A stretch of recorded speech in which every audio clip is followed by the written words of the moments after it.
Voici les significations des codes d'erreur les plus courants dans les climatiseurs General Electric, identifiés par la lettre E, ainsi que leurs solutions possibles.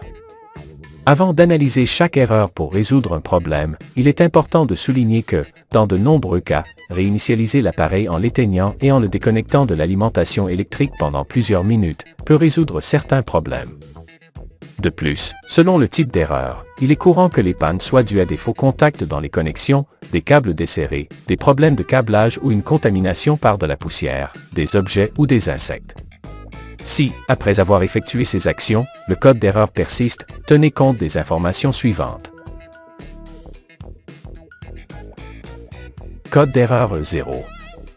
Pour la plupart des appareils, ce code indique un problème avec les paramètres de la mémoire EEPROM sur la carte électronique de l'unité intérieure. Solution. A. Déconnecter l'appareil de l'alimentation électrique.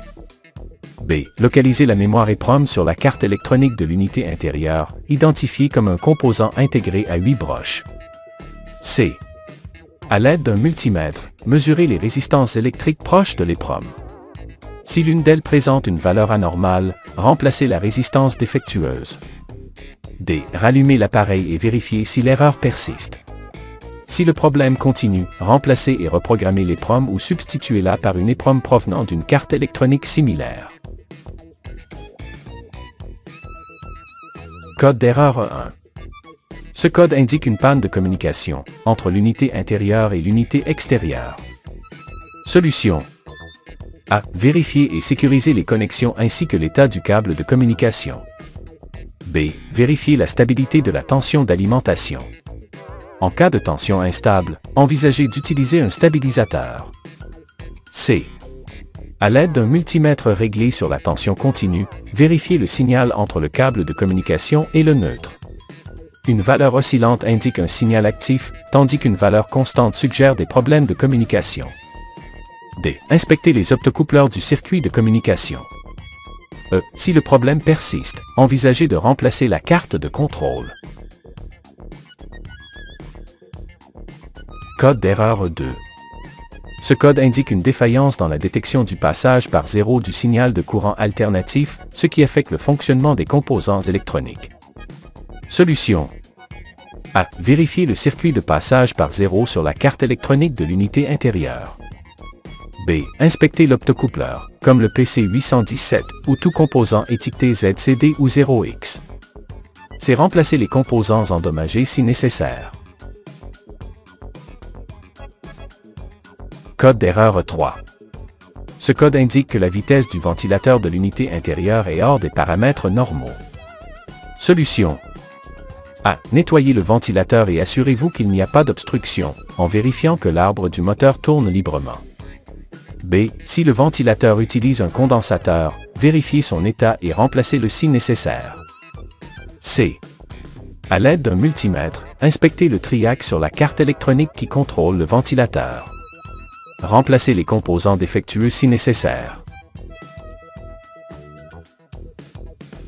Code d'erreur 4, E5 et E6. Ces codes indiquent principalement des défaillances dans les capteurs de température suivants. E4. Problème avec le capteur de température situé sur l'évaporateur de l'unité intérieure, également appelé capteur de pluie ou antigel. E6. Problème avec le capteur de température ambiante situé dans l'unité intérieure, chargé de mesurer la température de l'air de la pièce à climatiser. Solution. A. Tester les deux capteurs de température. B. Déconnecter le capteur et mesurer sa résistance à l'aide d'un multimètre réglé sur l'échelle des kiloohms. C. Si vous disposez du manuel de l'appareil, comparez la valeur de la résistance mesurée du capteur avec la valeur spécifiée dans le manuel. Si la valeur diffère de manière significative, remplacez le capteur. Vérifiez qu'en frottant le capteur avec la main, sa résistance diminue. D. Si la résistance est nulle ou infinie, remplacez le capteur.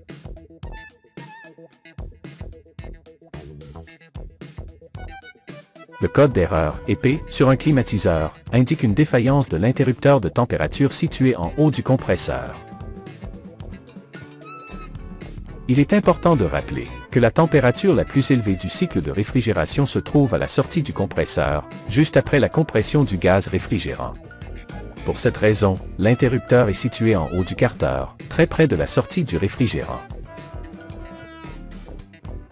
Des températures excessivement élevées dans le compresseur peuvent réduire la viscosité de l'huile, affectant la lubrification correcte du compresseur et endommageant progressivement les composants mécaniques du compresseur.